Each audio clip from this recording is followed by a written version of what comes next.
Another day, another vlog. Thank you Lord for this day. Bakit nga ba kapag ganitong maulan, wala kang ibang iniisip kung hindi lang kumain ng kumain?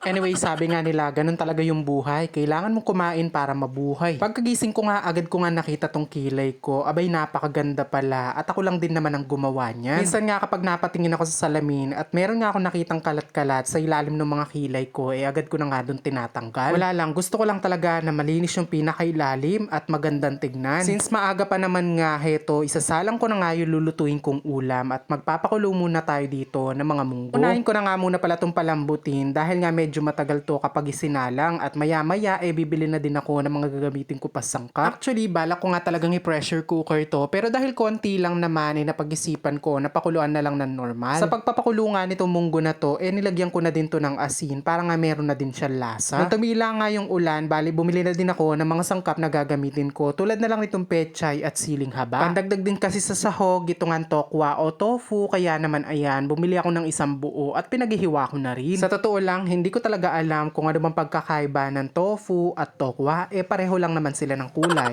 Kasama nga sa mga pinamili ko, itong tinapa na isang balot na hindi ko na din maalala kung 4 o 5 piraso ba yung laman. Niready ko na nga pala lahat ng mga gagamitin ko sa paggisa tulad itong bawang, sibuyas at itong kamatis. Sa totoo lang, kapag nagluluto ako, ayoko talaga yung kung kailan ako nagluluto, dun din ako naghihiwa. Ayaw ko kasi yung natataranta ako. Diyos ko, minsan nagkakamali kasi ko. By the way, sa lulutuin nga pala natin munggo, maglalagay nga pala ako dito ng longganisang bawang. Yes, opo, instead of chicharon, yun na lang yung gagamitin ko para malasang malasa. Malambot na din naman itong mga munggo na pinakuluan ko nga kanina, kaya naman pwede na akong maggisa. At syempre, bago nga ako maggisa, kailangan ko nga munang prituhin itong mga tofu na pinaghihiwa ko ng pa-cubes kanina. Ang mga tofu na to, hindi naman kailangan talagang pritong-prito, kumbaga very light lang yung pagkakaluto dahil mamaya isasama din naman natin siya sa munggo. Syempre, kung gusto nyong pritong-prito, nasa sa inyo yan kasi kayo naman yung kakain at kami naman yung kakain nito, kaya gusto ko very light lang yung pagkakaluto. After ko nga maluto yung tofu at paihango, ayan, maglalagay na nga tayo dito ng bawang, sibuyas at tong kamatis. Bali, pinagsabay-sabay ko na nga itong ilagay dahil maluluto din naman to. Halu-haluin lang natin na maayos hanggang sa malanta na nga itong ating kamatis. Yung pagluluto ng munggo napakadali lang naman, kaya ito yung gusto kong ginagawa, yung mga basic lang. Baka kasi mag-comment na naman yung isa kong basher, bakit napaka-basic ng mga niluluto ko. Sa totoo lang, yun lang naman talaga yung kaya ko. Char.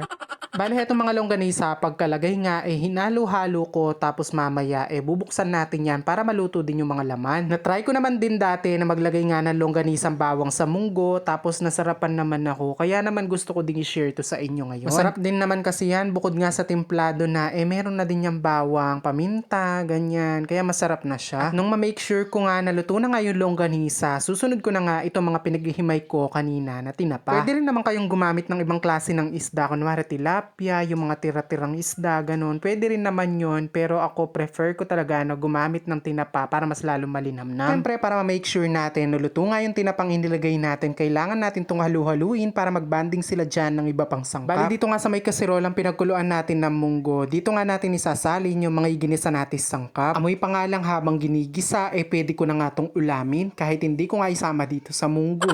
Ang isang araw nga naggisa nga yung nanay ko ng bagoong, kaya naman kumuha ako ng konti at ihalo ko nga dito sa munggo para mas lalong masarap syempre. Diba pinanggigisa nila sa munggo nila patis. Ako naman dahil naigisa na tong bagoong na to, ihalo ko na lang para mas malasa. At habang hinihintay ko nga kumulo, nilagay ko na din dito yung mga tofu. Tapos nung kulong-kulo na, sunod ko nang inilagay yung mga siling haba at itong ang pechay na pinaghihiwa ko. Sa totoo lang, mahal pa rin hanggang ngayon yung pechay, para kang bumili ng 1 kilong isda. Pero sabi ko dun sa suki ko, dahil maliliit lang naman yung mga pechay, bawasan niya yung presyo.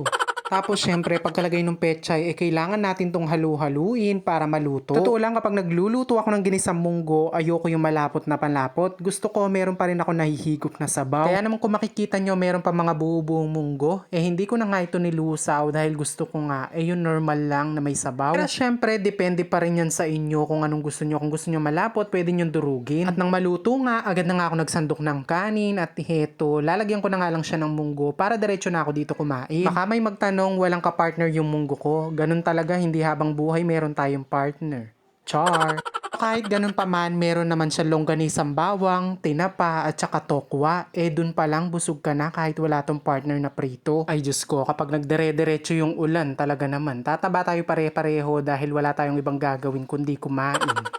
Well, anyway, that's it muna for today's video. Thank you for watching and see you again on my next vlog. God bless everyone. Bye!